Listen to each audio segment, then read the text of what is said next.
আসসালামু আলাইকুম ভিউয়ার্স। আপনারা দেখেন যে ট্রাফিক লাইটগুলা আছে, কিন্তু ট্রাফিক লাইটের বাতিগুলা জ্বলে না।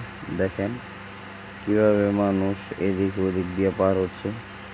যে এক আনসার সদস্য যিনি আছেন উনি হাত দিয়ে সিগন্যাল দিচ্ছে, এখানে কোনো পুলিশও নেই। তো এরকমভাবে দেখবেন আপনার প্রতিটা লাইট আপনারা দেখেন কোনো একটা লাইট জ্বলে না।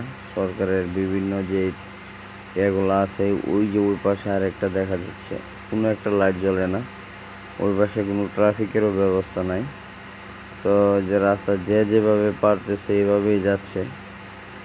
যে কোনো শুধু এই ট্রাফিক লাইটগুলো না থাকার কারণে মানুষ মানে শহরের ভিতরে হিজিবিজি গাড়ি চালাচ্ছে।